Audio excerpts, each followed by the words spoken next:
The views expressed on this episode, as with all episodes of Sounds Like a Cult, are solely host opinions and quoted allegations. The content here should not be taken as indisputable fact.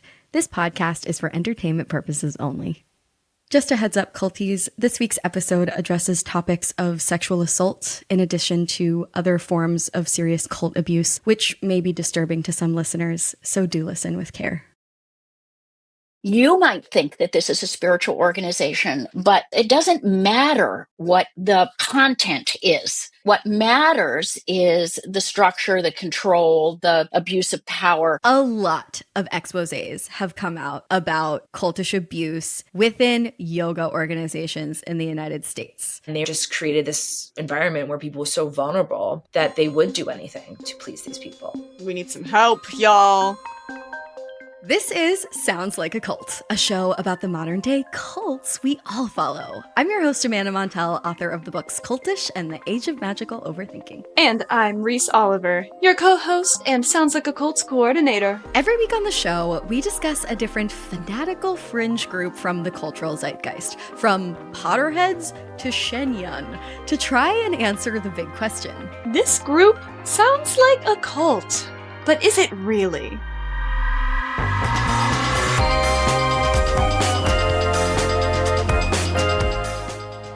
If so, which of our cult categories does it fall into? A live your life, a watch your back, or a get the fuck out? After all, not every culty living group these days is equally destructive. Cultish influence falls along a spectrum. The point of this show is to analyze how fanaticism shows up in everyday life, to poke a little bit of fun at human search for meaning, and to critique how power abuse shows up in places you might not think to look. Maybe even right in your evening cup of chamomile. Ooh, how scandalous. Today we are covering the empire of Kundalini Yoga, which may ring some bells to some because it was the subject of the recent HBO docuseries Breath of Fire. If you are listening to and even enjoying this episode of the podcast and want to go deeper, I have a book recommendation for you.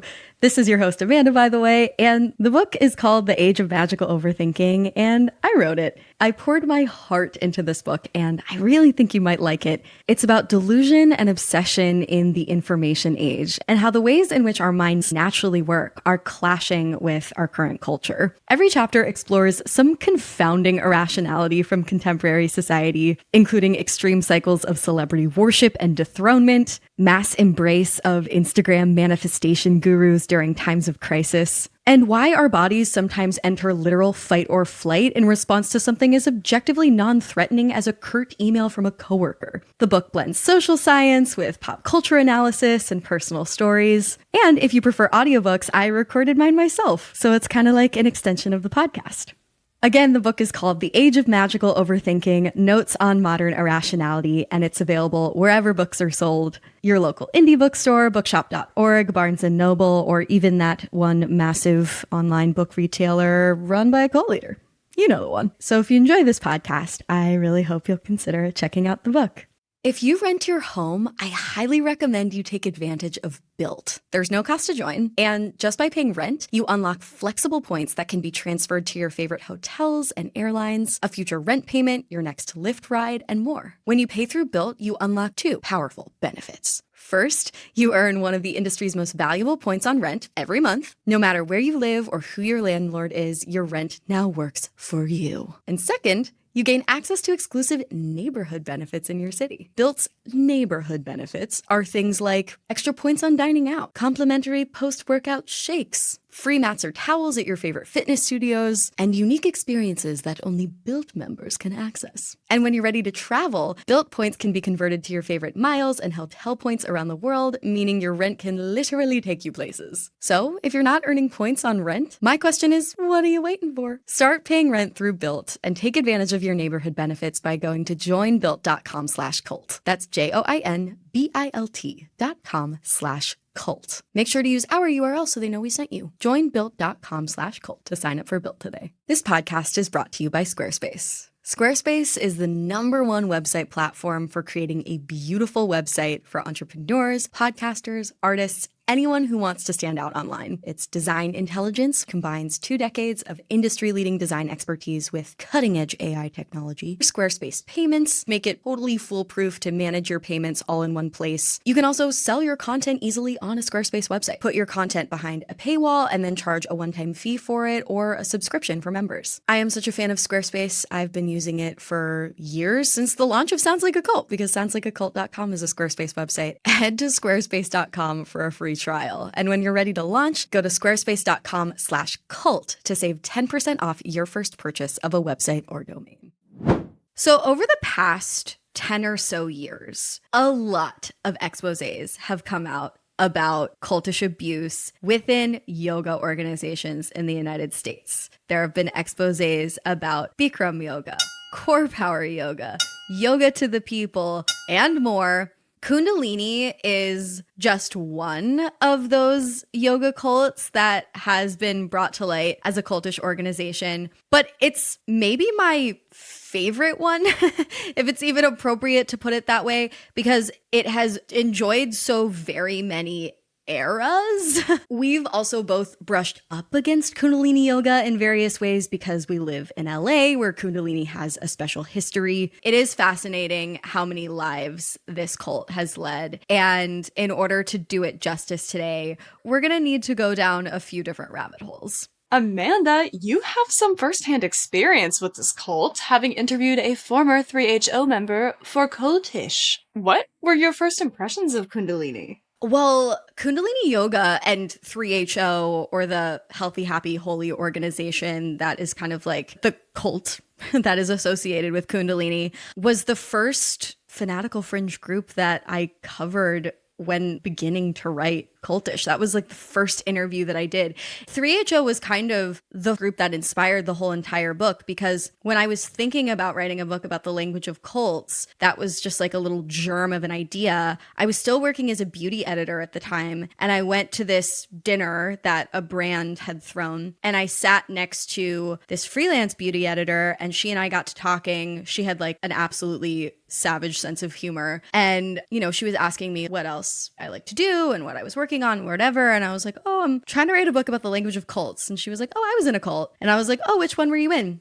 Trying to remain non-judgmental. And she didn't look like the stereotypical cult survivor, whatever that means. She very much looked like an LA influencer. And she taught me about 3HO and Kundalini and kind of made it seem like it was this 70s era yoga cult that went on to appeal to sort of early 2010s wellness fanatics. And I was like, oh my God, I have to interview you formally. So she and I sat down in West Hollywood, and she told me her entire 3HO story, how she came to the United States when she was really little and was really lacking a sense of belonging. And one day walked by a 3HO Kundalini studio where everybody was wearing all white and speaking these prayers in unison, and just had this like incredible sense of solidarity that really appealed to her. And so when she was 18, she like gave her whole life to the group. And of course, because of my like particular interests and brain, the most interesting thing about her story to me was how Kundalini yogis used language. Everybody has to like shed their former name as an identity exchange ritual, and they're assigned a new name using like tantric numerology. All the men have the same middle name, and all the women share a middle name as well. And everyone has the same last name, which is Khalsa. And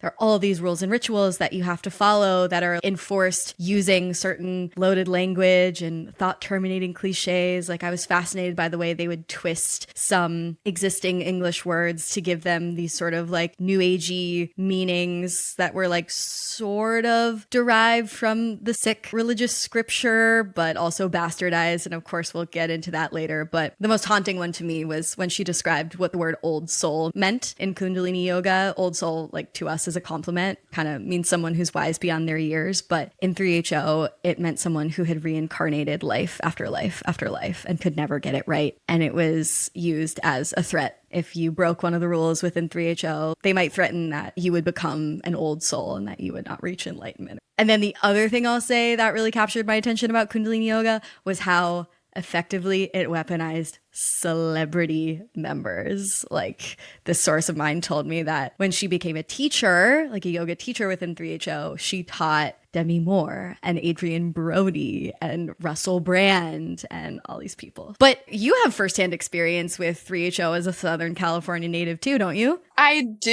And it truly just goes to show how all of these cults overlap so damn much, especially in Southern California. If you're in a theater cult, chances are you're in some kind of wellness cult as well. Or you know someone who is. As the listeners may know, piece of lore about me is that I went to an arts high school, and as such, I was able to evade the legal corporal punishment known as PE in favor of yoga my sophomore year, which was a great time. My teacher was very big on showing us videos, and when I was watching Breath of Fire, the docuseries that came out last year on HBO Max about Kundalini, I recognized one of the teachers in one of the videos that they were showing, and I remembered that we had been shown a lot of this leader named Hari Jiwan's videos in my yoga class. I just started to remember her essentially telling us, like, I'm not going to show you too much of this now because it's just part of the larger curriculum I'm showing you. But the Breath of Fire we learned. So it definitely has its little fingies in the high schools of the youths. It's everywhere. Yeah.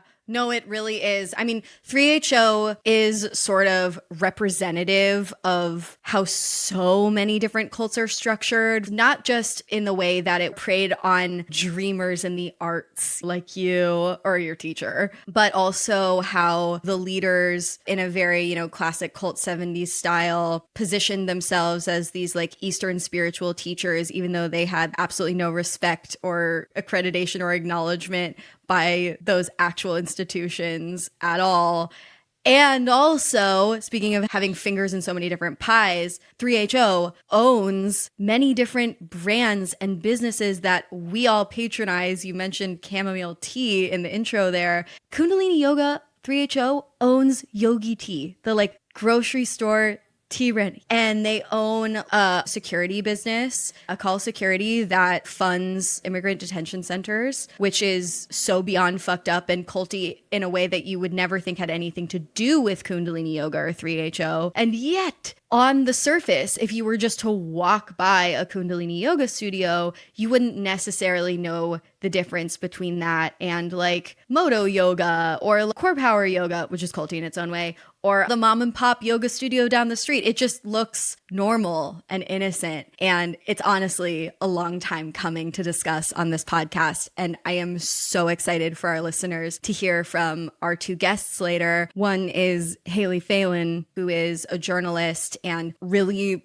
blew the lid off of the so-called second coming of Kundalini Yoga with a piece that she wrote for Vanity Fair that served as the basis for this Breath of Fire HBO documentary that we will continue returning to. And then later, we also have a very, very special interview with a lawyer who specializes in prosecuting yoga cults or yoga cult-ish groups, spiritual groups who commit various abuses against their members, which is a very specific field of study. In between those two interviews, we'll also be spilling some piping hot tea about some of the harrowing and very culty crimes that Kundalini's higher-ups have been exposed for over the years. So, super unique episode of Sounds Like a Cult. Now, the language that we're going to be using throughout today's episode is delicate. I mean, this is just true throughout this podcast in general, because when it comes to 3HO and Kundalini Yoga, there was a lot of bastardization and Frankensteining of ancient Eastern practices that were transformed to be palatable for these primarily white ex-Christian seekers. That was kind of the target demo follower. So Yogi Bhajan used a lot of terminology in a way that was convenient and opportunistic for him that would have been considered ill-defined and even offensive or blasphemous elsewhere. And that is just par for the course when it comes to these like new age cultish groups. That is what the new age is, this belief and behavior that co-opts ancient indigenous and Eastern practices, capitalizes upon them, and uses them to convince Western followers that they are on the brink of a paradigm shift in consciousness in society. So keep that in mind as we're discussing today's subject matter, because it is not for the faint of heart. We're going to do our best.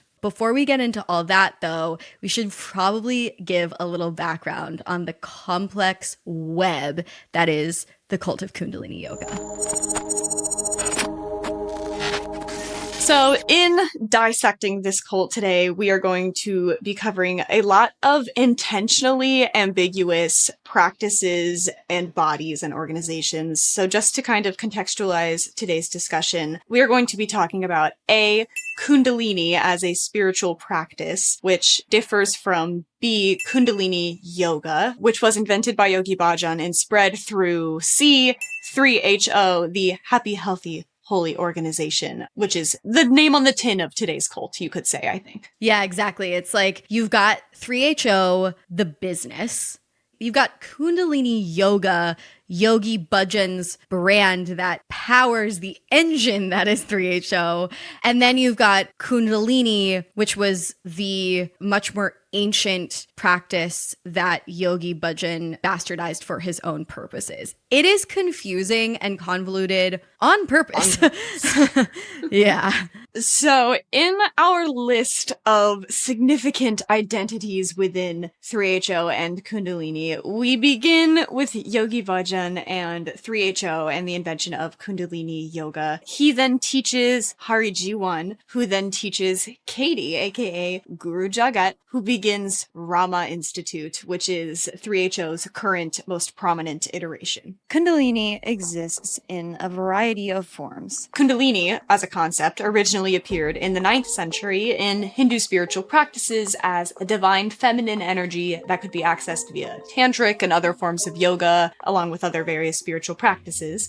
Kundalini Yoga, as it exists in the Western world today, is a combination of various spiritual practices from Sikhi, Buddhist, and Hindu faiths invented in 1969. That's kind of a generous definition, I would say. The basic idea is that the yogi practicing the Kundalini performs a variety of kriyas, which are sets of movement, chanting, and breath work that are specifically tailored for individual purposes. So there's a saying within Kundalini that if you have any kind of ailment or problem, there's a kriya for that. Then pre or post these exercises, depending on the style of your particular guru, you will hear a roughly 45-minute, what I'm going to call sermon, just kind of a very, as we've seen it, televangelist style, preachy, sermon about your life and whatever tenets you were supposed to be embodying in the yoga for that day, wellness, all that jazz. Something really unique about Kundalini that draws a lot of people to the experience and that makes them want to come back is the really intense breath work involved that can often simulate what one of the Kundalini practitioners in Breath of Fire described as a popper's-like head rush, and it'll make you feel real nice and loopy. So hearing that sermon about your personal wellness while feeling real nice and loopy is a really good tingly brain combination for a lot of people, and that, to my understanding, is really a big draw of Kundalini. Yes. And if anyone listening to this episode is feeling confused at this juncture about what Kundalini is, don't worry. You're supposed to, as I'm gathering, and we will work through that confusion together over the course of this episode. But at this point, I'll just say this. Kundalini, in a nutshell, is this divine energy, but it's also so much more than that, right? And similarly, 3HO is more than just yoga. It is this all-consuming belief system, lifestyle, organization, cornucopia of businesses that demand a lot more of its loyalist members than just going to yoga class.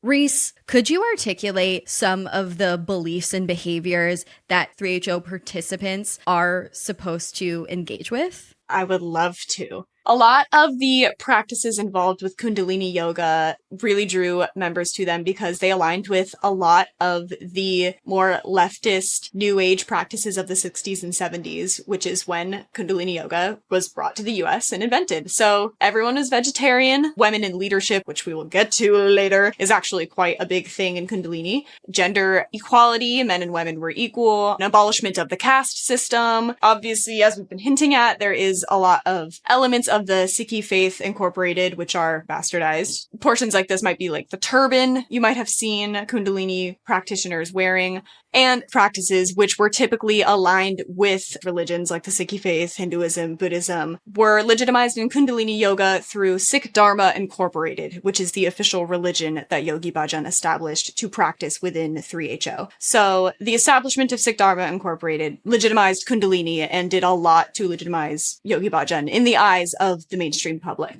Kundalini was even being done at Woodstock, y'all. Ask one of your grandparents. I'm sure they have a story. Parents, I don't know how old you are. I don't know how old you are. Yeah, my grandparents were born in the 20s. I mean, Kundalini like exploded onto the scene. It had a very positive reputation, especially among new age, curious, left-leaning types who are kind of like rejecting the buttoned up religions of their childhoods and were hoping to engage with something a little more spiritual but not religious that they could do with their friends their age. And Yogi Bhajan, who we will analyze later with our guest, was kind of the figure that Westerners wanted to see at the helm of the organization. In their eyes, he had the beard for it. I'll put it that way. So, just a few more of those beautiful cultish ways in which 3HO members exercised their cultishness were living in ashrams, which were these beautiful little communes of lovely white tents that popped up all over the world. And as we were talking about, there was also a capitalist empire created by 3HO. Yogi Tea, a call security. Someone in the documentary mentioned kettle chips. Golden Temple Restaurant is one that if you're an LA local, you might recognize. Just truly, the consumerism knows no bounds, which is really ironic if you know anything about the Sikhi faith. Yeah. It should also be said that it is possible to go to a Kundalini class without fully joining, almost in the way that it's possible to like go to a Memorial Day barbecue on the Church of Scientology's campus without fully getting set off on the bridge to total freedom, you know? Yeah, it's an open cult meeting. Exactly.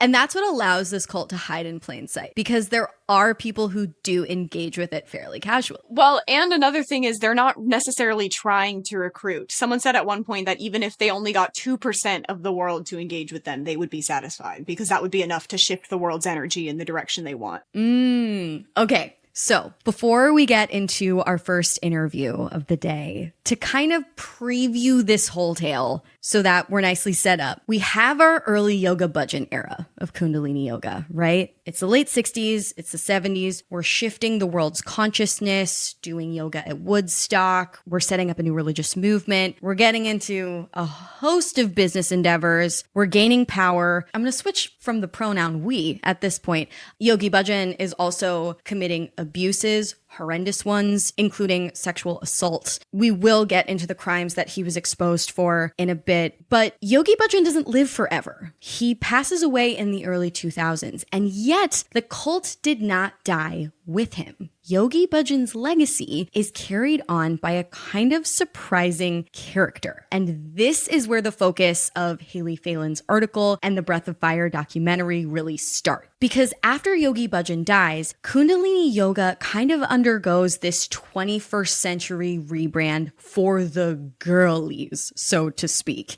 under the helm of this woman who ends up taking Kundalini yoga in a very early 2000s girl boss direction, let's say, only to very unfortunately go down this culty yoga to QAnon rabbit hole during the pandemic. And her story ends in kind of a shocking and tragic way, doesn't it? Yeah. And just to kind of tease a little bit of what we'll be talking about later, 3HO had its second coming, if you will, in the 2010s and 2020s via a woman by one of the names, Guru Jagat.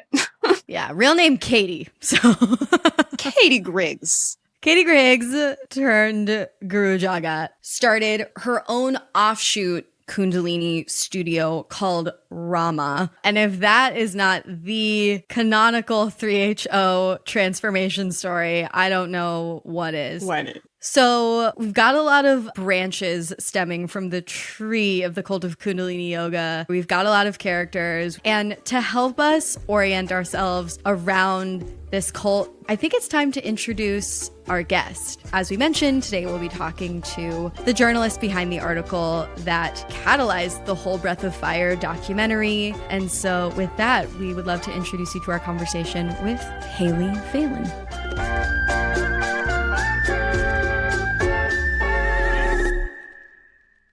Haley Failen, thank you so much for joining this episode of Sounds Like a Cult. We're so glad you're here. Yeah, thank you for having me. I'm so glad to be a part of it. I was wondering if you could introduce yourself, your reporting, how you ended up coming across this Kundalini yoga story that served as the basis for the Breath of Fire documentary, and what inspired you to do your investigating. Yeah, sure. So I've been a journalist for 15 years now, covering a wide array of topics. And I've always been interested in wellness, in young female culture, identity making. I've written for Vanity Fair, for the New York Times, for Elle. So I first learned about Kundalini because I actually had two family members that were really interested in it. But the first was my cousin was really interested in Kundalini, and she told me about it. She was living in Montreal at the time, but she was coming to visit so that she could go to the opening of Rama's Lower East Side new studio. And I was like, oh, sounds cool. She was talking all about it. And at a certain point I said, but wait, what is Kundalini? And she goes, hold on, I'm going to ask my teacher. I don't really know how to describe it. And I was like, okay.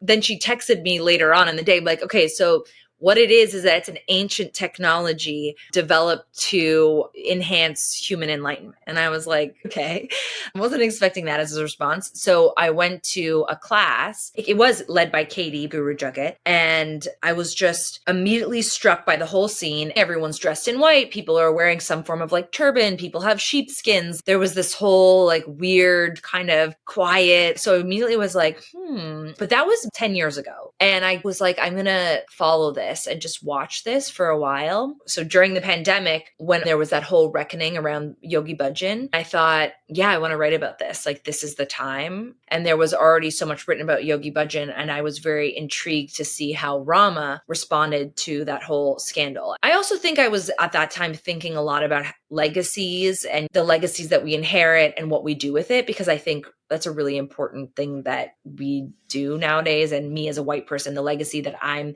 inheriting in America and how I decide to move through the world with that thoughtfully. And so I was thinking about how Rama was handling that. And I was very, very surprised to see Guru Jagat double down on this idea of Yogi Bhajan being this amazing feminist and this amazing person, and continuing to very much preach his words specifically. Right. So there are so many moving pieces and timelines to this Kundalini yoga story. And our listeners have like the tiniest little amuse-bouche of information so far. So we'll need to do a little bit of defining. We will get to Rama. We will get to Guru Jagat and Katie and her background.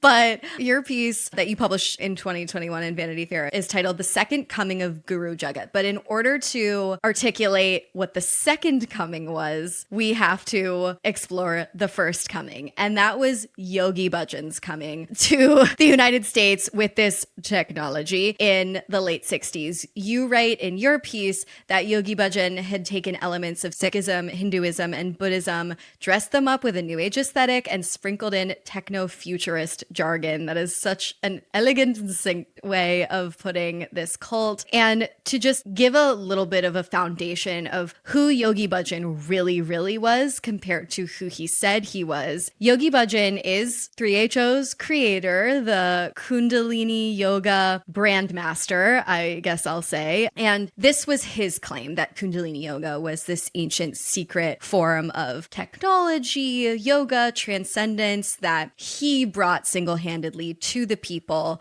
The truth, though, is that Yogi Bhajan started out as a customs agent in India, not a guru, but what is the US for? Starting anew. transforming, living whatever flavor of the American dream you can find. And indeed, that's what he did. He came to the US in 1969, fleeing a pregnancy that he didn't want to take responsibility for, actually, and was just immediately assumed to be a yoga master because, according to the average white onlooker, he appeared as one. He had a salt and pepper beard. He was from India, and he really rolled with that and sort of rechristened himself Bhajan Singh Khalsa, or Yogi Bhajan, and he founded the Happy Healthy Holy organization in 69 here in LA, and it continues to have a presence here to this day. Yogi Bhajan came to the US and sort of offered Kundalini as a spiritual alternative, not only to sort of like old school Christianity in the United States, but to the rampant drug use that was occurring at the time. And he really took advantage of those people who were looking for answers in a tumultuous time, people who were disillusioned by war and by the death of MLK and the rapidly changing social values and standards at the time. 3HO was its most active between the 70s and 90s. Yogi Bhajan died in 2004, but there are still active members today. We've already mentioned the celebrity presence in 3HO. The Grammy winner White Sun is still out here doing Kundalini yoga. That's from Rama. That's Rama's music arm. Could you explain that? Like how we got from Yogi Bhajan, this like origin story, to Rama? Could you explain what that is? Like, how did this retro late 60s 3HO movement not only survive, but become something that wellness-minded, celebrity-fixated people living today might want to get involved with? That's a big question. I mean, I think that Rama is very much the millennial take on 3HO. And Rama came up at a time where the wellness trend that just exploded with new age and crystals and tarot cards and that becoming so much more mainstream. Again, it was a millennial spin on something that happened in the 70s, but in the 70s was much more fringe and remained pretty fringe. But something happened in kind of the aughts and the 2010s, probably to do with the recession. I mean, there's so many things that we could talk about that drove that trend. And I think Katie Griggs, Guru Jagat, who started Rama with Hari Jivan, she found Kundalini, like a lot of young people, because she was seeking for answers and for community. She at the time was struggling with drug addiction, and she found Kundalini and it really helped her. So she went with it. And I think what's interesting is Yogi Bhajan was so ahead of his time in terms of personal branding and just being kind of a branding whiz. And Guru Jagat really shared that same talent. So she takes a lot of Kundalini and repackages it for the millennial generation of, going online, being on Instagram. We talk about it that originally her name was Kundalini Katie. And then she decides to start going by Guru Jagat, which again, I think is a genius branding move. I don't know if this is getting too in depth. I mean, she claims that she got the name Guru Jagat directly from Yogi Bhajan. I think there's a lot of reasons why that timeline doesn't make sense. And she probably didn't get it directly from him. Even the class that I went to, she spoke like, oh, last night I talked to Yogi Bhajan. It was like they talked on the phone kind of thing. Afterwards, I Googled Yogi Bhajan and was like, oh, he died. I didn't know, because the way she was talking about it was as if he was still here. And I really think there was a part of her that really genuinely believed that she was in contact with him. Yeah. Okay, so Reese, could you help us wrap our heads around some more details regarding how Kundalini was able to enter its girl boss era? The girl bossification of Kundalini yoga all began in 1979 in Fort Collins, Colorado, with the birth of one Katie Griggs, who grew up with her single mom who taught and studied dance psychotherapy, which is so freaking cool. So she very much had a new agey upbringing. She was no stranger to spirituality in her youth. She finds Kundalini and starts creating online content under the pseudonym Kundalini Katie in the early 2000s. And I guess my question for you at this junction is, what do you think Kundalini offered to Katie, or people like Katie, that she couldn't find anywhere else in any of the other spiritual practices she might have been shown throughout her childhood? It makes me think of, I don't know if this is too off topic, but Gabor Mate. He says that when he worked with heroin addicts, he always says, congratulations, you found heroin, because if you didn't, you would have killed yourself. And now it's like how to get off of it because it doesn't serve you anymore. But the point being is that people don't join cults or start becoming addicts because it's not doing anything for them. It did something for her. And I think what it did for her is, one, it does give you a really good natural high. I think the breath work and the meditation practices are beautiful and really useful. I mean, you could do it at home. You don't need to have this whole fancy thing around it. You could just do breath work at home and it can help you relieve anxiety, relieve cravings, all of these things that I think she was looking for at that time. I think she was also very much looking for an identity. And I think Kundalini offered her that. And I think that's why it was appealing, as opposed to doing just like breath work or yoga that was less intense. It's not just a physical practice or a class that you go to. It becomes, and it is, and it's meant to be, a lifestyle that gives you rules to follow, not just when you're in the classroom. Gives you what to eat, what to wear, all of these guidelines to how to live your life. And I think that was very appealing to her at a time when she was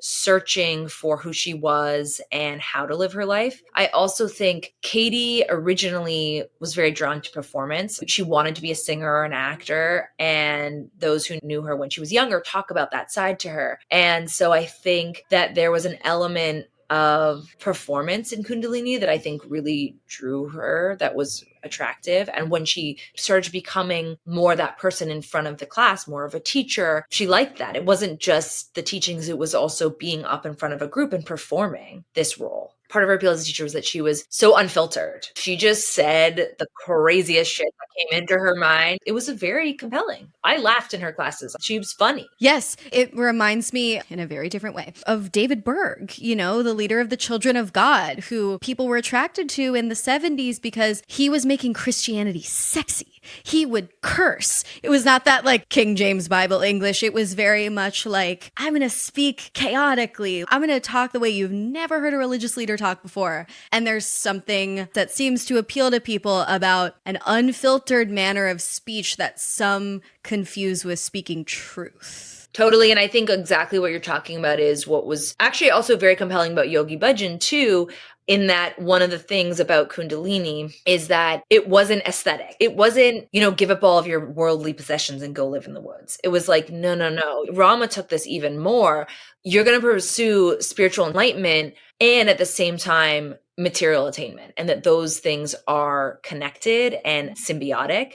It's good to be rich. It's good to be attractive. It's good to dress well and all of these things and to be famous. And these are all things that you want to pursue almost as much as you're in peace with your spiritual enlightenment. So I think that that's also an appealing message for someone like Katie, who was spiritual and genuinely had that seeker inside her, but also had the part of her that was like, I don't just want wisdom, I want fame, I want this. So Kundalini allowed her that option to sort of combine those two things so that she could pursue both of those sides of herself and marry them together.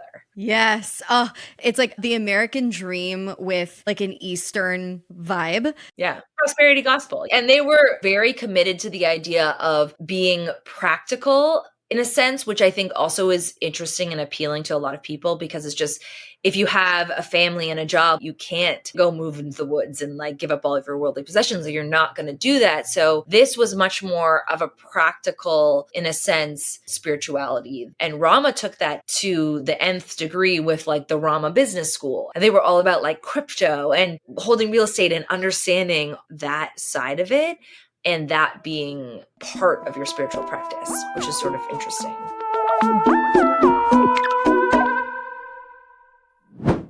If you rent your home, I highly recommend you take advantage of Built. If you're already familiar with points programs, then you might be already racking up points on groceries, travel, and nearly everything else. So why not on one of your biggest life expenses, rent? With Built, that's actually possible. There's no cost to join, and just by paying rent, you unlock flexible points that can be transferred to your favorite hotels and airlines, a future rent payment, your next Lyft ride, and more. When you pay through Built, you unlock 2 powerful benefits. First, you earn one of the industry's most valuable points on rent every month. No matter where you live or who your landlord is, your rent now works for you. And second, you gain access to exclusive neighborhood benefits in your city. Built's neighborhood benefits are things like extra points on dining out, complimentary post-workout shakes, free mats or towels at your favorite fitness studios, and unique experiences that only Built members can access. And when you're ready to travel, Built points can be converted to your favorite miles and hotel points around the world, meaning your rent can literally take you places. So if you're not earning points on rent, my question is, what are you waiting for? Start paying rent through Built and take advantage of your neighborhood benefits by going to joinbuilt.com/cult. That's JOINBILT.com/cult. Make sure to use our URL so they know we sent you. Joinbuilt.com/cult to sign up for Built today. This podcast is brought to you by Squarespace. Squarespace is the #1 website platform for creating a beautiful website for entrepreneurs, podcasters, artists, anyone who wants to stand out online. Whether you're just getting your business off the ground or managing a growing brand, Squarespace makes it super easy to create a stunning website, engage with your audience, and sell absolutely anything from products to content to even your valuable time. Some of the features that make Squarespace a household name include its design intelligence, which combines 2 decades of industry-leading design expertise with cutting-edge AI technology to help you create the website of your dreams, of course, or Squarespace Payments, which make it totally foolproof to manage your payments all in one place. Onboarding is fast and simple with just a few clicks, and you can give your customers so many different ways to check out with popular payment methods, including Klarna, ACH direct deposit, Apple Pay, Afterpay, ClearPay, whatever you want. And if you are a content creator, you can also sell your content easily on a Squarespace website. I'm talking blogs, videos, photos, writing, online courses. Put your content behind a paywall and then charge a one-time fee for it or a subscription for members. I am such a fan of Squarespace. I've been using it for years, since the launch of Sounds Like a Cult, because soundslikeacult.com is a Squarespace website, and I update it all the time with absolutely no trouble. Head to squarespace.com for a free trial. And when you're ready to launch, go to squarespace.com/cult to save 10% off your first purchase of a website or domain.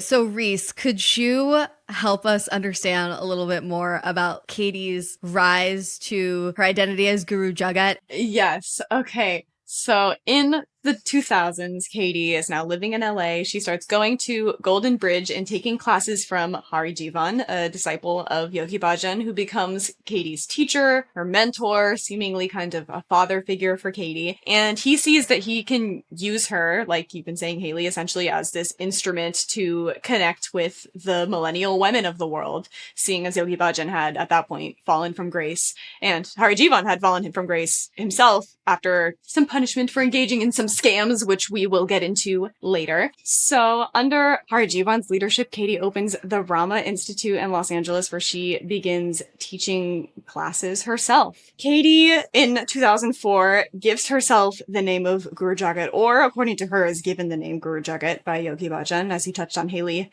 That to this day is still kind of under contention. Haley, you're doing a great job of distilling Katie's appeal. So could you articulate what was Rama and how did Katie go from having this rapt audience to descending into the sort of QAnon conspiracy theories hinted at earlier? Well, I think the question of what is Rama is interesting in itself because, really, Rama's just a yoga studio. But the thing is, that was what was so genius about Guru Jagat and Rama in general, is that they created this aura as if they weren't just a yoga studio. They were a global company with their hands in all these different pots. And Katie's Instagram, her bio was always CEO of 7 different companies. She always styled herself as CEO of Rama. And Reese, to your point of wanting the exact name, it was very pointedly called the Rama Institute. So what was Rama? On the surface, it was just a place for people to go do yoga, but it became so much more than that. And it became a community, and then it became a big money generator, or a wannabe money generator. How much money they were actually generating, I'm not sure. But, they launched Rama TV. She launched clothing lines. She had a book out. had her own podcast. And I think she said at one point, like, she wanted to be like the Kardashians of the spiritual world. I think it's sad because I think Katie genuinely was a seeker. I know you've done other stories on it and it's been reported on, but the kind of like new age to QAnon pipeline, as they've called it. And I don't think there's one thing that happened. I think she personified a much bigger trend of people who were interested in new age and wellness that started during the pandemic going in the direction of more conspiracy theories and QAnon. I think it probably did begin with the pandemic because it was a confusing time for everyone. And it was frustrating to not be able to do the things that we wanted to do and not really understand totally why. So I think people got confused. And I think some people just started to consume misinformation online and think that that sounded more compelling than what was true. I also think Katie was someone who was a rebel and she was a contrarian. So I think to get Fauci saying da da da da, like just her teenage rebel inside of her was like, no, this is bullshit. This isn't true. Yeah. So to kind of just get a more tangible look at how Katie functioned within the world of 3HO, how did she contribute to Kundalini's renaissance? Katie was not directly employed by 3HO. So she definitely set up her own separate business with Hari Jivan, who came from the Yogi Bhajan era. So maybe this will make it more clear. Katie Griggs, seeker, wanting to find answers, discovers Kundalini and starts going to classes. And she meets this teacher, Hari Jivan, who was part of the Yogi Bhajan era. He's 20 or 30 years older than Katie Griggs. How closely he worked with Yogi Bhajan, it's a little unclear, but he definitely was in Yogi Bhajan's circle. And Hari Jivan took Guru Jagat under his wing. And as you said, you were going to get into later, because Hari Jivan had gone to prison and still owed money, owed restitution to his victims. This is conjecture, but potentially he did not want to start a company in his name because he did not want that company to then be at risk for seizure if something went wrong or if he didn't pay his restitution. He didn't want to make Martha Stewart's mistakes, branding wise. Right, exactly. And I also think that 3HO had a little bit cut him loose and there was some distance. Like Hari Jivan, he was still a Yogi Bhajan follower through and through, but he did distance himself a bit from 3HO and decided that he was going to start his own thing with Rama. And he, again, different tellings, but even at Guru Jagat's funeral, Hari Jivan spoke about how Katie had said that she had gotten a message from Yogi Bhajan saying to start Rama for Hari Jivan. She always considered him her teacher and that she did everything for her teacher, who was Hari Jivan. So I think that it goes back a lot to Hari Jivan and that Katie probably never met Yogi Bhajan, was probably never in direct contact with him, but felt that she got her connection to him through Hari Jivan, who had been definitely more part of Yogi Bhajan's inner circle back in the 70s and 80s. Yeah, and this is something that is like so hard to convey, but that I've learned through talking about 3HO and Kundalini Yoga with people who've been involved with it or who have reported on it, that like a lot of people felt deeply, deeply connected to Yogi Bhajan who never met him. You're like engaging in this deeply spiritual practice of yoga day in and day out, dressed in all white like everyone else in the room. His portrait is on the wall and you're living your life by his teachings. Doesn't matter that he was a freaking customs agent. Who cares? He is guru. He is sky daddy. Even if you were born freaking 10 years after he died, I found that 3HO members who were all in felt deeply, deeply tied to him spiritually. Yeah. I mean, it also makes me think part of what people also were attracted to or what found so compelling about having him as this spiritual mentor is that he sort of seemed like a secret in a way. Like it was so inner circle to Kundalini and feeling like you're in the know, like, Yogi Bhajan, you have this kind of inside track to like true enlightenment.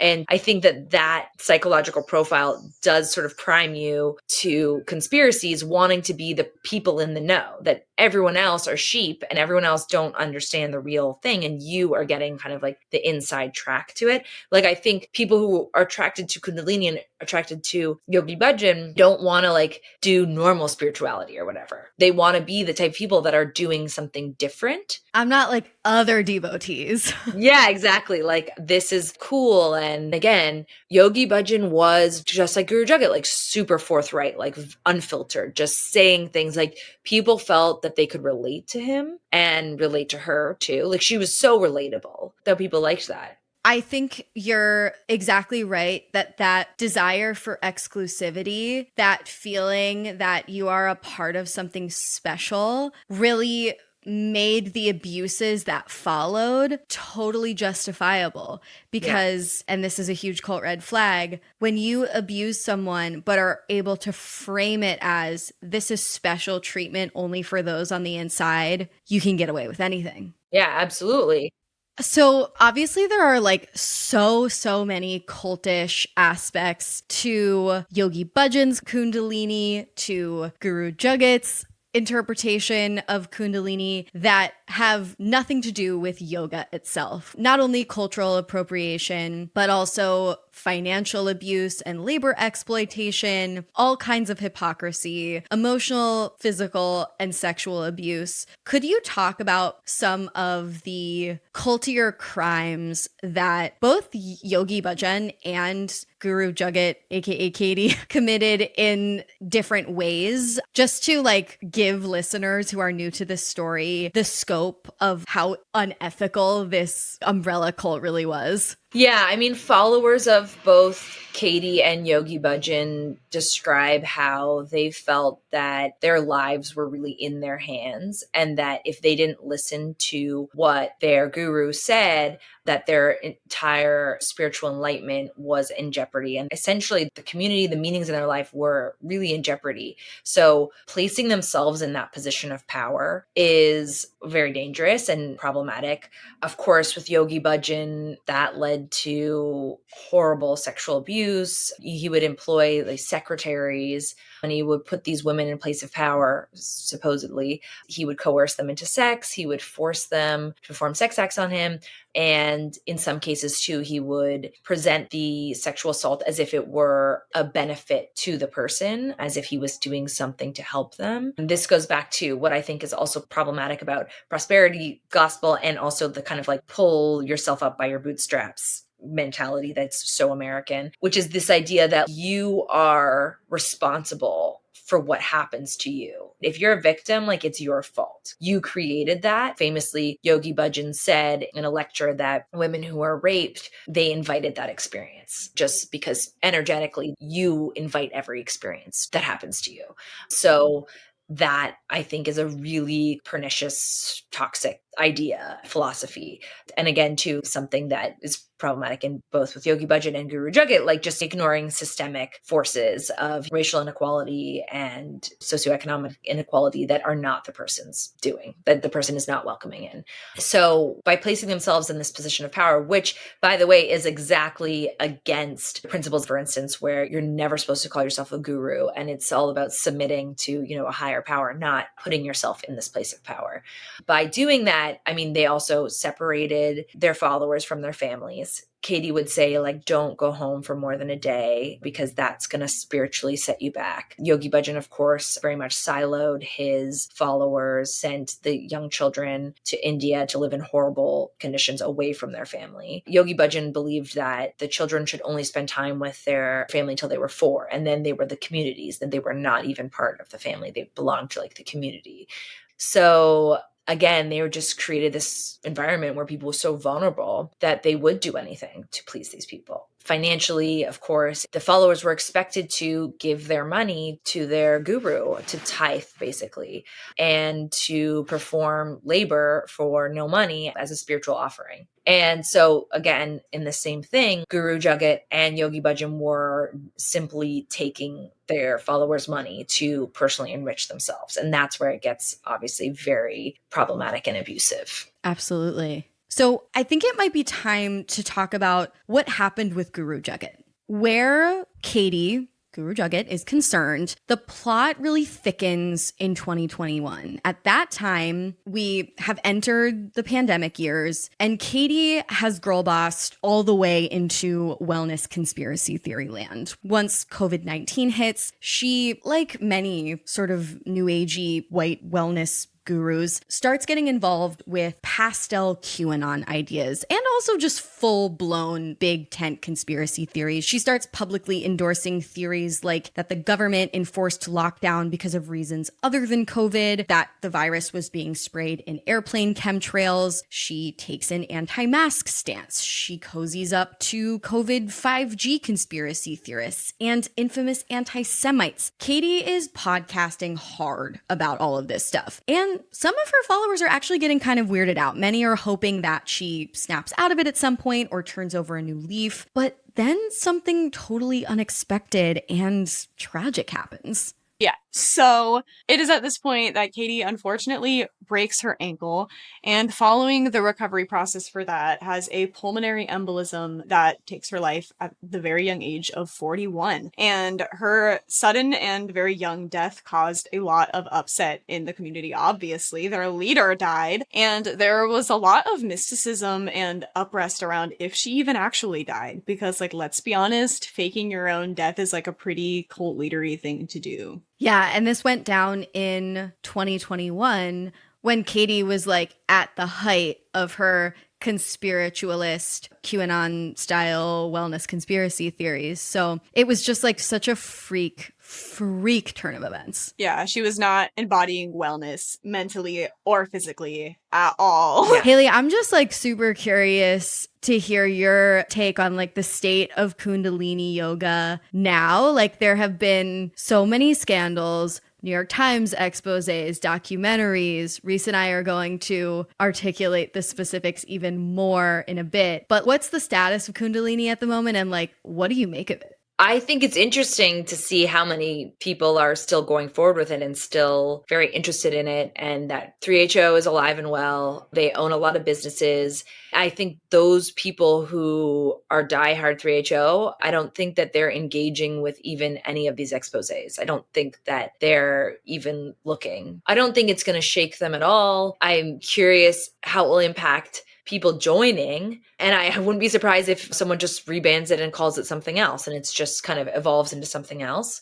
Again, to say like, it's not to say that there aren't good things to come out of it, because there are, and that's why people do it. Who knows? Maybe it will have a new evolution that's really great and actually sticks to helping people use these tools to achieve some sort of peace in their life.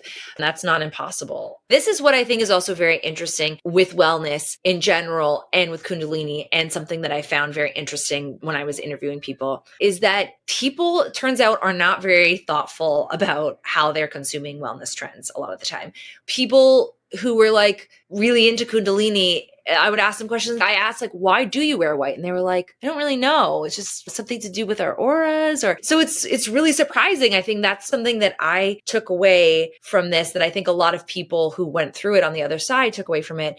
It's not that engaging in spiritual practices is bad or that new age things are bad, but you need to be thoughtful about it. And some things that came out in my reporting were, it turned out that one class, they chanted this chant, and no one knows what these chants are saying. No one has any idea what these chants are saying. And it came out afterwards that it was a chant to like bring harm upon a specific person. And so, you have to believe that that does anything for it to be scary, but it's still nefarious and totally opposed to what it's supposed to be doing. But I think that kind of a thing, I hope that people are more thoughtful about engaging in these communities, and just in any community, in anything that they do, to not just take things at face value, but go, oh, that's interesting. Like, why?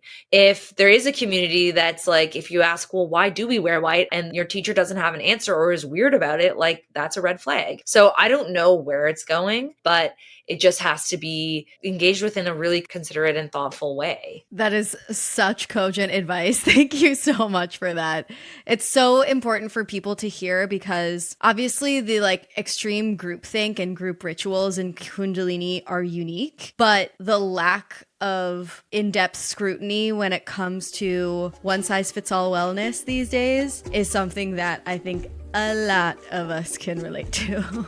Totally. Haley, thank you so much for coming on the show and chatting with us. Where can the listeners find you and your work if they would love to? Thank you so much for having me. You can find me on my Instagram at Haley Failen.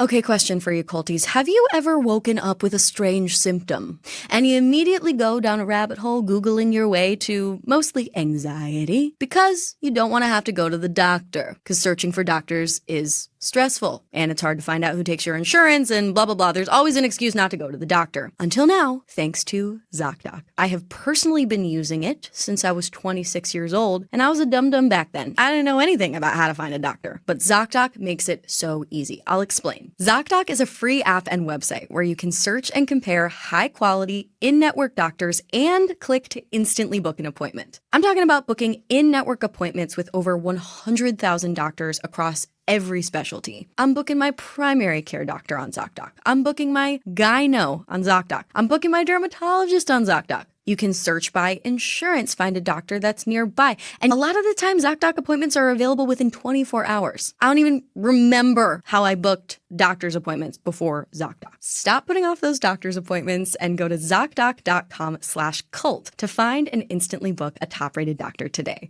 That's ZocDoc.com/cult. ZocDoc.com/cult. This episode of Sounds Like a Cult is brought to you by Booking.com. Booking.yeah. Every time I use Booking.com to find a place to stay in the US, I find exactly what I'm looking for. I was literally just cruising Booking.com the other week when I was looking for a hotel to stay in while attending my partner's college reunion. Yes, I'm a very supportive partner. I'm going with him. I'm gonna party with the alums. Alumni? Alums. And Booking.com made the search very simple and easy. They have a huge variety of options from hotels to vacation stays, including super unique ones. So I know that wherever I'm traveling, whether it's to the suburbs for a college reunion or a buzzing metropolis or a mountain excursion, I can find the place that's right for me. I truly have found that Booking.com has something for everyone. No matter who you are, Booking.com helps you find the stay that's ridiculously right for you. Find exactly what you're booking for on Booking.com. Booking.yeah. So this is a big ass story and there are so many directions in which we could take this cult analysis, but I feel like the two that are really calling me are the subject of financial and labor exploitation within Kundalini yoga and the emotional, physical, and sexual abuse that occurred. In our conversation with Haley, she alluded to a few of these examples, but I feel like we need to flesh them out a little more to fully understand and give the listeners an impression of how bad this cult really was and is. Yes. Okay. So to begin, Yogi Bhajan obviously loved a business. We know that Yogi Bhajan and 3HO had many. Yogi Tea, Akal Security. The yogic version of the prosperity gospel is what we have come to know Kundalini as at this point. And the most infamous 3HO scams took place in the early 2000s when the DEA raided an ashram outside DC after finding 20 tons of weed, where they promptly discovered a trafficking operation from Thailand being operated by 3HO. Second most famous was Hari Jiwan's printer toner scandal or stationery scandal, which is so bizarre. This was a telemarketing scandal where he and other 3HO members would call you up to sell you toner at a hugely inflated price and then just not sell you the toner.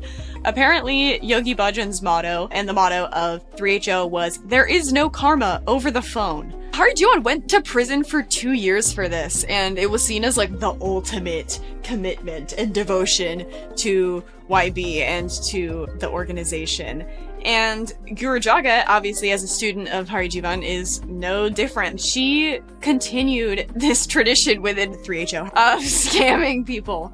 We see this really prevalently in the MLM structuring of her online classes, which she called the Aquarian Women's Leadership Society. There are varying tiers in this society through which you can take virtual Rama classes, from the lowest one being $4,000 a year, and the highest one being $25,000 a year. And that one is, you have Guru Jagat herself as your mentor. And Hari Jiwan's presence at exclusive retreats. So don't worry, you're not paying for nothing. You're paying for classes. And if you join that tier, you get to be called one of the Graces, which is just lovely.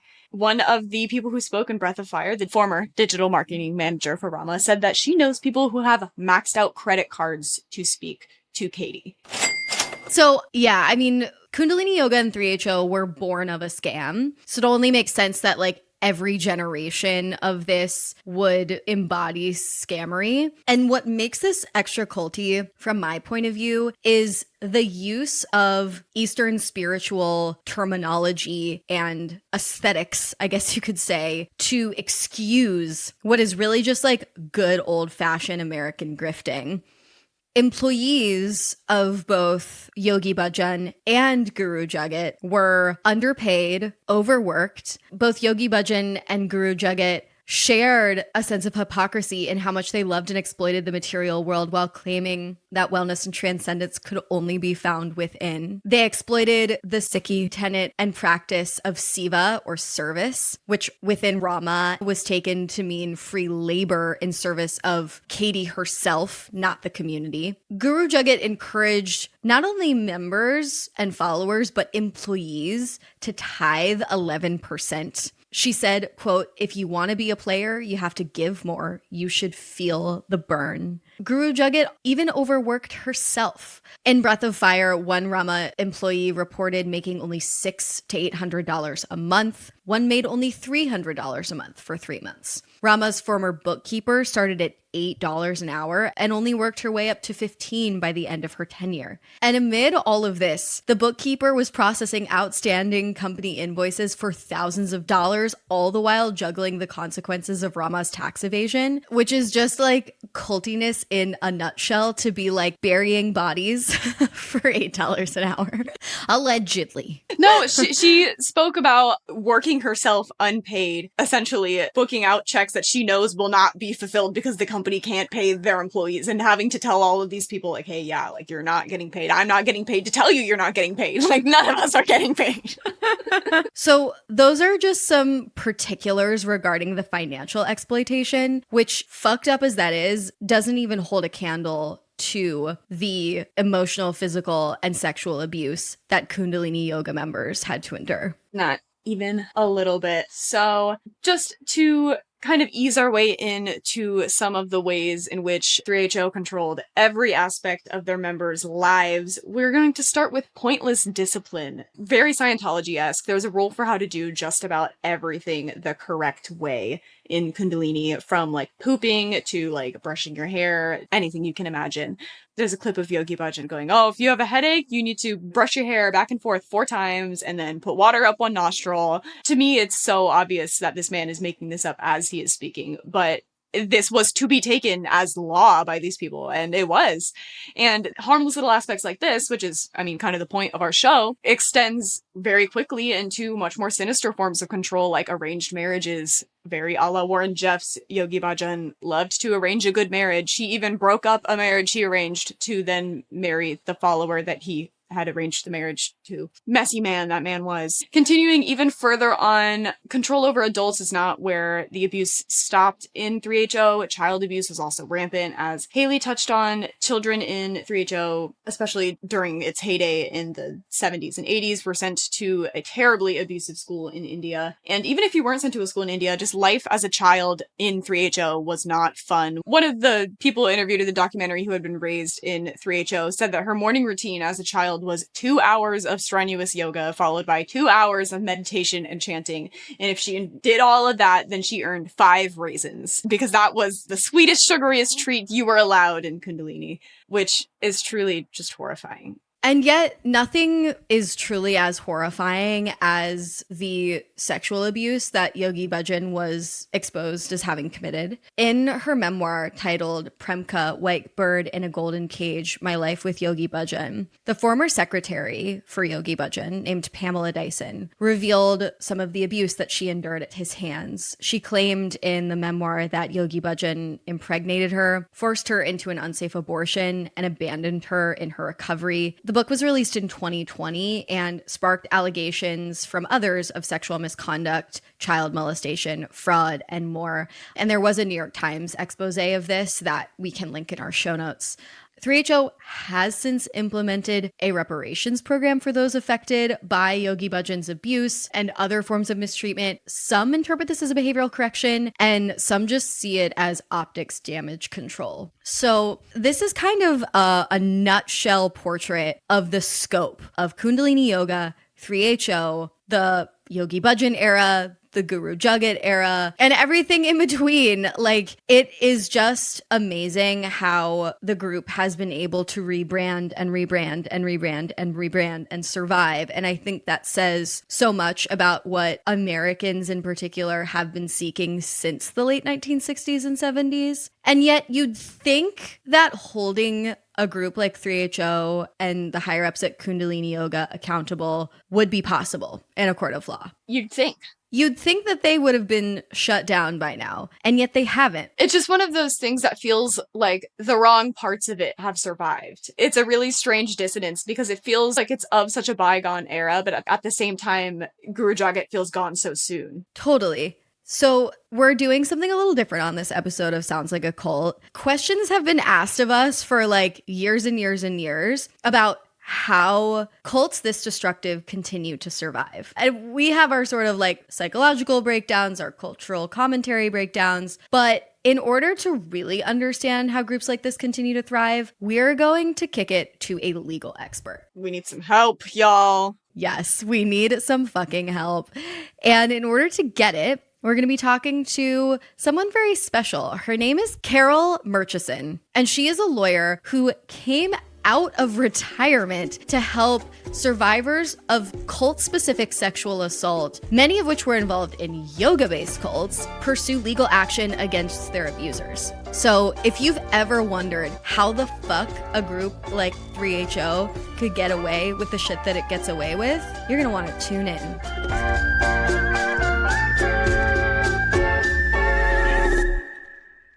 So, just to start us off, could you introduce yourself to the listeners and explain what motivated you to get into your specific line of litigation? My name is Carol Murchison, and I'm a lawyer. Actually, I was a retired lawyer, but I worked in the area of employment law. I did a lot of investigations around the era of the sexual harassment and those kinds of things. I retired. I moved to Mexico. And in 2018, I met a woman who said, my Buddhist organization that I am a member of in Canada has been sexually assaulting women for decades. And I said to her, well, because I'd worked in corporate America, if you were to tell them about that, then they would do an investigation. And she said, I've already told them about that, and they aren't going to do anything. In fact, they're not even speaking to me. And so in just a moment of weakness, I would say, I agreed to do an investigation for her. I found out that, in fact, she was right. And all of my kind of misconceptions about certain kinds of groups like yoga, like Buddhism, I found out they were cults. And then other people came forward and talked to me and said it happened to me. And so now I'm unretired and I'm working for a firm that's based in London named McAllister Oliverius. And we have a whole practice group that does nothing but litigate on behalf of survivors of sexual abuse in cults, spiritual organizations, and religions. I am so curious if your firm even attempts to distinguish semantically between those three things. No, it is only, I would say, to kind of give a heads up to people that there are different things that you might think they are. You might think that this is a spiritual organization, or the people around you might think that. But as you all know, it doesn't matter what the content is. What matters is the structure, the control, the abuse of power, all of those things. So we might as well just say, if you've been in some place where there's been an authoritarian, charismatic leader who abuses their power by sexually assaulting people. Doesn't quite roll off the tongue, but it is important to get specific because you're absolutely right. This is all so subjective and there is no legal definition of the word cult. No, there isn't. And so, in fact, what we often say is high demand group. And then we look at the ways in which there are demands made on you. And so I think that it's a kind of sliding scale, isn't it? It is truly such a spectrum. And I think to try to use the word cult even, I think the reason why some people might find it reductive is because it is just so vast. It is, and hard to define. And from a legal perspective, as you said, there is no definition. And so lacking that, of course, as in any legal case, we have to go with what the law provides for us as a tool. Yes. Okay. So getting into the nitty-gritty of your legal work, what are some examples, if we can ask, of the worst case cult scenarios you've witnessed in yoga spaces or that you've confronted in your work? Well, here's the thing. Because the law doesn't give us all that many tools in order to address some of the issues that happen to people, some of the harm that happens to people in cults, we have to focus on where there are tools. And where there are tools are on things like sexual abuse or sexual assault of children, which in a lot of ways is the worst case. But it's really hard because worst is so subjective depending on the harm that people feel. Many people have been in an organization and they are harmed and they are forced to leave because they've tried to address the harm within the organization, which is, of course, impossible to do. And they lose their community. They lose sometimes their parents, their friends, their families who are left back in the organization. They lose their faith. They lose so many things. It's all psychologically so damaging to the people who've been in these situations. Yeah, and I think the sort of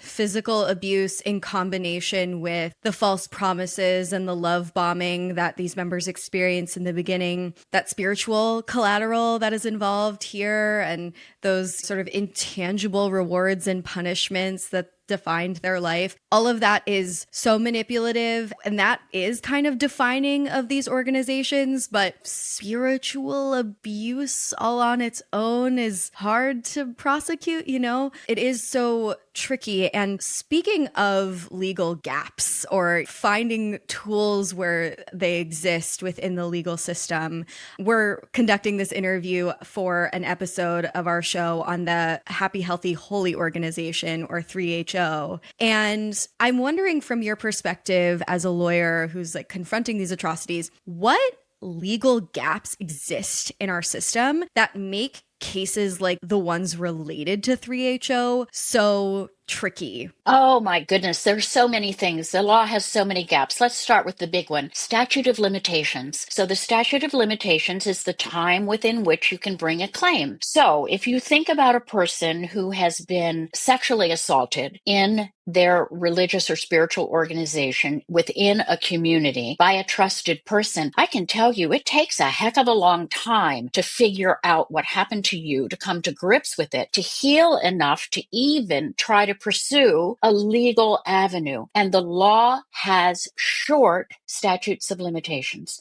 As an example, a couple of years. I have clients who do not know that they've been raped. Now, that's a very odd statement to make in a certain way. But one of my clients said to me, if I'd been walking down a dark alley and someone had attacked me and held a knife at my throat, I would know that I'd been raped. But what was framed to me was that a spiritual practice, or the guru or the swami knows what's best for you, and everything that the swami does for you is a blessing or it's a teaching. And when you are indoctrinated into that, it takes a long time. In the case of one of my clients, 7 years. 7 years. The statute of limitations is 6 years in Oregon. And so this is the very first thing, is trying to get to the door of the courthouse and have it open for you. Now, we've been using as a tool the Federal Human Trafficking Act, which is really very interesting because it doesn't really require trafficking. It focuses on coercion, which, of course, that's one of the biggest things that we see in these organizations. You said manipulated. Yes, people are manipulated. They are coerced. And so the second thing beyond the statute of limitations is, in sexual cases, the issue of a definition of consent. So what does it mean to consent? So if you are raped in a dark alley, you were raped by force. You were, in other words, coerced physically. But we don't have in this country a really good idea of being coerced psychologically. And so what isn't coerced physically looks sometimes to juries and to judges like consent. And so we need more work there to help people understand that when there is an imbalance of power, that there cannot be consent. When there is coercion, that it negates consent. So we need that for sure. The other thing is that we don't really have any laws that outline coercion well enough. So when I am talking about the cases that I have because they are sexual assault cases, it's not because there isn't any other harm that's done, right? There's psychological harm. There's a lot of financial harm. But what does it look like? It's a little bit like the consent thing. What does it look like? You gave your life savings to these people? Well, you consented. You did it of your free will. Right? I think of ourselves as a society in which we kind of grew up as a country going out and conquering things and relying on our free will. And so we don't have a good understanding of coercion and how it works. And so that's another thing that I think that we need. More laws that recognize that coercion can lead to emotional abuse and psychological abuse, as well as sexual abuse. That would make such an incredible difference, because I sometimes prefer the term coercion to a term like brainwashing. That's just a little bit more specific, and it's very easy to say like, oh, you're brainwashed. No, you're brainwashed. I wasn't brainwashed. Yes, you were. It can get like a little semantically murky. So yes, if there was a more specific legal definition of coercion, then maybe people would take it more seriously. Yeah, absolutely. We use a checklist. We give it to clients and we say, check off the ways in which you were coerced. And for them, it's a very interesting experience to see that, for example, to your area of interest of linguistics, of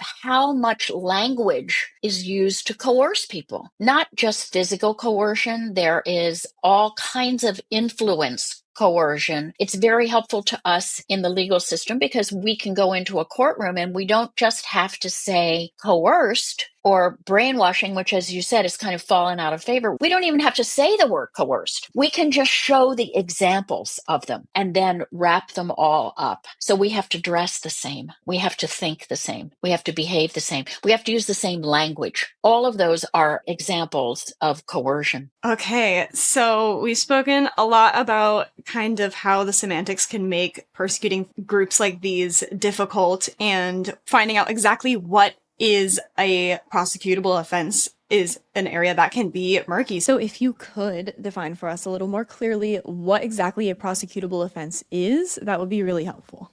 Absolutely. So let me start first by saying, this kind of sounds like remedial law 101, but here it is. We have two paths to get to the courthouse door. One is the criminal justice system. One is the civil justice system.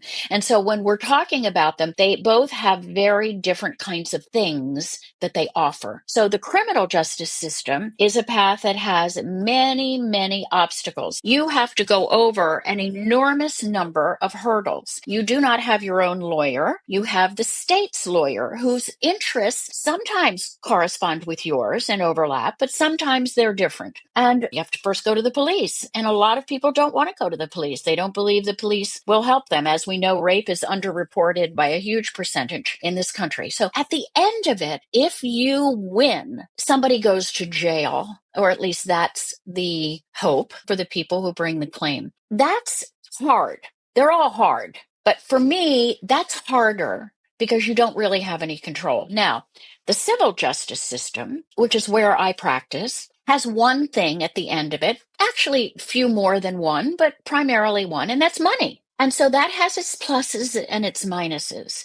It has fewer obstacles in the sense that you have your own lawyer representing you who goes out there and does battle for you. And so in a certain way, I think our clients feel that that is therapeutic. It's empowering because someone else who has some power, knows the system at least, is speaking for them, is defending them, is having their back in a way. But the civil justice system, because it has only money, means that if there isn't any money, there isn't any case. So that's really a stunning reality of our system. Now, there are other reasons that there is no case. One is that there's no evidence. There's no kind of claim. I have people come to me and say, I was psychologically abused. You know, the kind of love bombing and the punitive thing that whiplashes people back and forth. It creates psychological damage, but we don't have any kind of legal tool that we can use to get to the courthouse door. And so those are the kinds of things that are problematic. If the organization has no money, here's the reason for that, is that lawyers, like the kind of law that I practice, we almost 100% take our cases on a contingency fee, which means that we don't make our fees unless you win. And so to put someone through as a plaintiff, the rigors of litigation and not get anything at the end of it, it's two things. It's very, very damaging to a person who's looking for justice. And lawyers can't keep their lights on and pay their rent by taking those kinds of cases. So there are a lot of cases that we take where we think, well, we're going to take a chance on this. We may not make any money on this, but you can only do that a certain amount of the time, right? And then you have to take the cases where you feel that you not only have a good case, but that there's money that the plaintiff is going to get something at the end of it. Carol, I cannot even tell you how aggravating, that's not even the right word, how exasperating I find it that if you are being psychologically tortured by someone, manipulated, etc., there is literally nothing to be done about it unless you can prove that they committed a financial crime. That is so twisted. Yeah. Well, it's not that there isn't anything because, you know, the law is constantly evolving from people being extraordinarily creative. We love a loophole. We do. I can remember that we were looking at a case and we were saying, well, you know, this plaintiff is out of time in the state. She's outside of the statute of limitations. And then we started talking about Harvey Weinstein. He was charged in the civil courts under the Human Trafficking Act. And we were like, how did that work even? Because to my knowledge, this is what I was saying to myself, I don't think Harvey rented a truck and brought women across the border from Mexico or Guatemala or wherever into another state. But when we looked into it, what we found out is that's not really the case. What Harvey Weinstein did that applies to a lot of these cult cases is this. He coerced people into doing something that there was a quid pro quo for. In other words, he said, if you do this for me, if you do this sex for me, I'm going to get you an interview with a big producer. And I'm going to do that by fraud or coercion. And then the tiny little part of it that is about trafficking is about, and somehow or another, I'm going to be involved in interstate commerce, which everybody is involved in interstate commerce. We're involved in interstate commerce right now because we're using the internet to have an interview, right? So we looked at that and we thought, wait a minute, you know, now let's look at some cases and see. So the wonderful thing about the Trafficking Act is because there is coercion, the coercion or fraud, either one, negates consent. That's big time. That's good. And it also has a 10-year statute of limitations. Wow. That's also good. Wow. Also, and this is the part that I think you'll feel my own aggravation at these things when I tell you, I have a lot of schadenfreude when I call people human traffickers because nobody likes it. And lawyers are creative like that. We're always looking for something that we can twist a little bit outside of the way that it might necessarily have been used in the past and do it in a different way. Our next question is just, why do you think that cultish abuse so often flourishes in wellness spaces, yoga specifically? I think that's a very interesting question, and tell you just what my take on it is.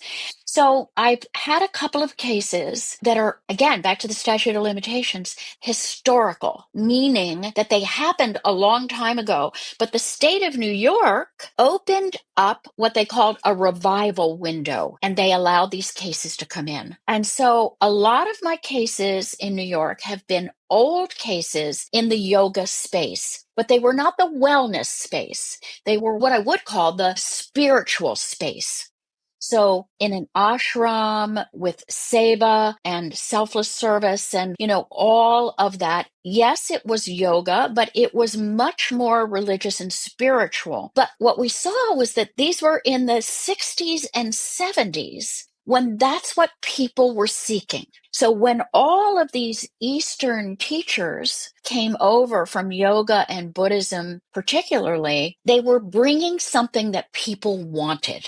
They were bringing a spiritual approach that people were hungry for, and that's why they got involved with them. They often were harmed. Not always, but in a lot of these cases, I think what we're seeing now is that people are interested in wellness. Then the people who were yoga/spiritual are now yoga/wellness. Because that's what the population wants. Yeah, I think, obviously like cult leaders are opportunists. They meet people where they are. And in the 60s and 70s, there was a strong reaction against traditional Protestantism. And now that type of earnest engagement with the new age might be considered cringe, but it aligns much better with like contemporary American values to ascribe to the church of self-healing and improving your digestion. And your aura. And so like yoga is sort of where that transcendent new agey type of spirituality and the kind of more palatable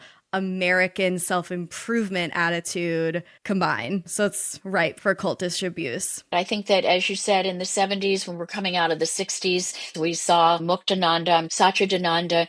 We saw a lot of people. We saw Chogyam Trungpa Rinpoche come over from England by way of India and out of Tibet. We saw a lot of people coming from the East. And you're right. People are smart and they go into a place and they see what is going to be needed. And I think that's a lot of what accounts for the kind of wellness thing now.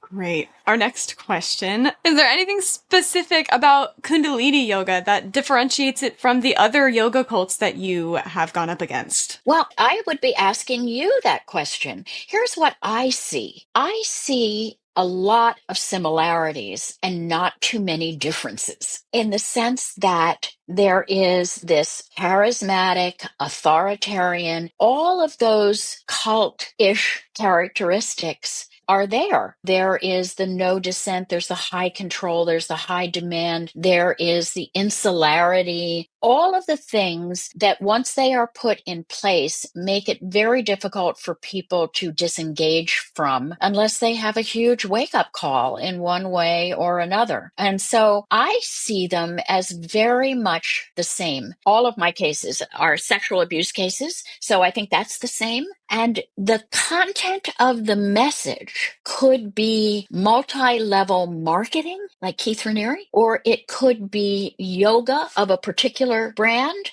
or Buddhism of a particular brand. It doesn't matter what the content is. It's about the high control, high demand structure. And so in that way, we can say that it's not that yoga is a cult. It's that certain groups within yoga are operating like a cult. Yes, that is such a good way of putting it. And it kind of reinforces the little colloquial system that we've come up with on this show, where we take a look at fanatical fringe groups in contemporary society, some of which are very lighthearted, like people who are obsessed with like dog shows, it's like, whoa, that gets really ritualistic and even hierarchical or whatever. And then we look at groups that are more like this, like Kundalini yoga or Shenyan or certain educational institutions. And it's not enough just to say that's a cult. You have to get much more specific about the structure, who's at the helm, how much power do they have, what does the shape of the organization look like, all of this stuff. And it is fascinating. And you're absolutely right that all of these, what we would call get the fuck out groups, have such a similar structure. And yet talking about them week after week after week never gets old, because there is a group like that that could appeal to anyone, even if the content or flavor or whatever is different. In this particular time in society, this particular time of unrest and polarization and seeking and loneliness or whatever, there is a flavor of get the fuck out for everyone. And that's why this podcast continues. Yes, right. You'll never run out of business of people to talk about and take on. No, it's true. It reminds me of something, and I'm sure you've heard this before. Every once in a while, somebody will ask me what I do, and I tell them, and they say, oh, that's terrible. People have this terrible thing happen to them. But it would never happen to me, right? People think I would never fall for that kind of thing. But it's not true, is it? I mean, any of us could be in a situation, in a position in our lives where we're vulnerable. And when people ask me, well, why do people even join? No less, how do they get out? And I think, people, it's just like talking about wellness and spirituality as the spaces that people are looking for. People were looking for something. People are looking for community. People are seeking a better world, a better self. I always think that the people who get involved in these things are actually much better than the rest of us in a lot of ways, because they have trust, which is a very good thing for society and civilization. I'm a lawyer. I don't trust anything. I'm not the kind of person that you want to be building the foundation of your civilization on, probably. People who trust, who actually want something better, want to help the world, they're good people. And it could happen to any of us that we could be engaged by this, because the content is different, right? So the content that engages us always can be something that we might fall for. 100%. We have just one more question for you, Carol, which is a question that's often posed to me. And I'm not confident in my answers to it, because my answers often have to do with what not to say. But my question for you is, do you have any advice for people who have loved ones who are caught up in a group like 3HO, Kundalini Yoga? Do you have any advice for how those family members or close friends can approach their loved ones and be of support to them? Well, I've had so many people ask me. I've had so many parents come to me. And so I have asked others that I consider to be more expert than myself. And here's what they tell me. Do not try to argue the person out of the cult. Because it's like, if you've ever had Thanksgiving with your Uncle Sam, who's politically different than you are, you know that you are not going to argue people out of their politics, and you're not going to argue people out of cult. And so what people tell me is that you just keep maintaining connection. And so you don't criticize it. You don't frown. When you're talking about it, you're like, this is a lifestyle choice that this person has made, and I don't like it, and I see the harm in it. But the reality is, if that person ever is going to get out, then you have to have maintained that connection. Yeah, you have to be a soft place to land, or else, they're not going to jump. No, that's right. And it can take a long time. So it's just about maintaining the connection.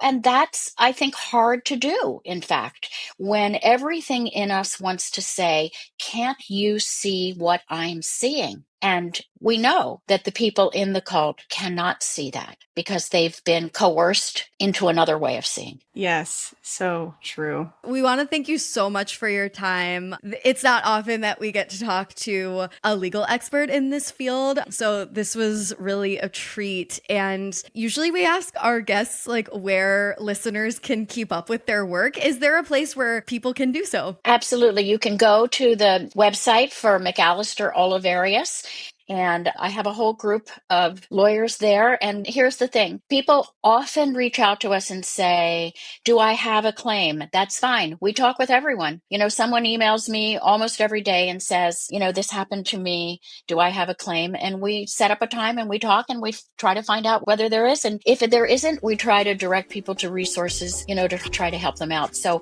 I'll give you the website and I'll give you my email address as well. People can email me directly. Thank you so much. I'm sure the listeners will greatly appreciate that. Thank you for having me. It's been delightful to be able to talk about this with you. Yeah. Thanks again.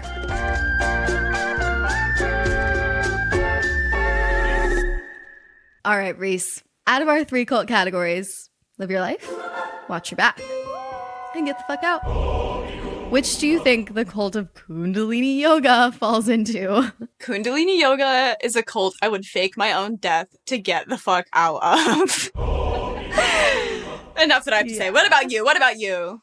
I mean, canonical GTFO. There's no other way. I mean, it's not like it started out as something purely good. It started out as a grift and has continued that tradition through its whole existence, which is not to say that if you show up to a Kundalini yoga class, you're like signing your name in the devil's book. It's just to say that if you follow this cult to the end of the road, like, that's a really bad place to be. It's just funny. Some cults are started from good intention or come from a really good place and then have a lot of negative collateral damage that make them not worth the sum of their cultishness. But this is one of the ones where it's like bad idea originally, and it has enough good collateral that it has managed to sustain for as long as it has. And I think that's what I find really interesting. That is such an accurate summation. Maybe if we didn't colonize everyone, we would know more about their spiritual practices and not be able to be duped so easily. Because we literally handed Yogi Bhajan a cult. We saw an Indian man in a turban with a beard and said, hey, you look like a teacher. Well, of course, what's he gonna do with that? This is our own fault. That's my thesis. Yeah. No, honestly. And if folks are curious about how so many yoga cults were able to emerge in the United States, I do write about it in Cultish. I interviewed so many really fascinating experts in the history of fitness, like Natalia Petrozella, who, is really brilliant. So anyway, I do recommend my own book. I'm just kidding. But I recommend Amanda's book. I'll do it for you. I recommend it. Oh, thank you. Yeah, I don't know. This episode has been a journey. We've been pushed to our limits today. We have gone through the 2 hours of chanting and meditation. Literally, that's how I feel. But which again is our own fault. So with that is our show. Thank you so much for listening. Stick around for a new cult next week. But in the meantime, stay culty, but not too culty.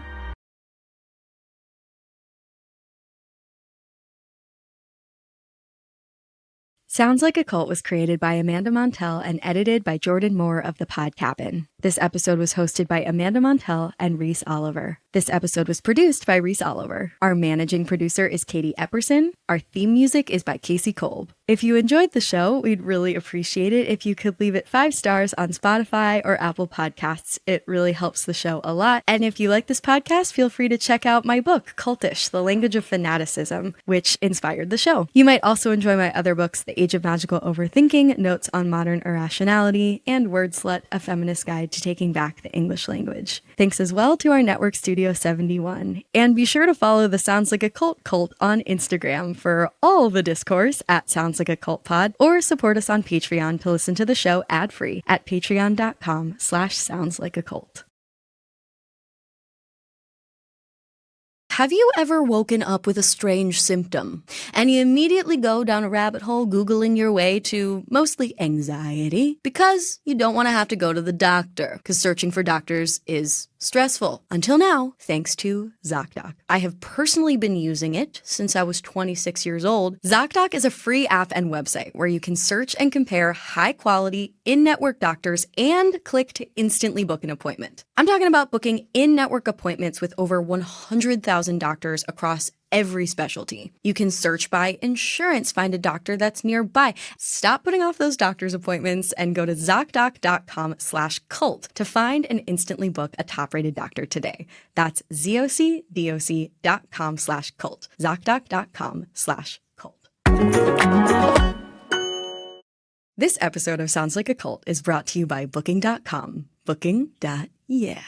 Every time I use Booking.com to find a place to stay in the US, I find exactly what I'm looking for. I was literally just cruising Booking.com the other week when I was looking for a hotel to stay in while attending my partner's college reunion. And Booking.com made the search very simple and easy. They have a huge variety of options from hotels to vacation stays, including super unique ones, so I know that wherever I'm traveling, I can find the place that's right for me. I truly have found that Booking.com has something for everyone. No matter who you are, Booking.com helps you find the stay that's ridiculously right for you. Find exactly what you're booking for on Booking.com. Booking.yeah.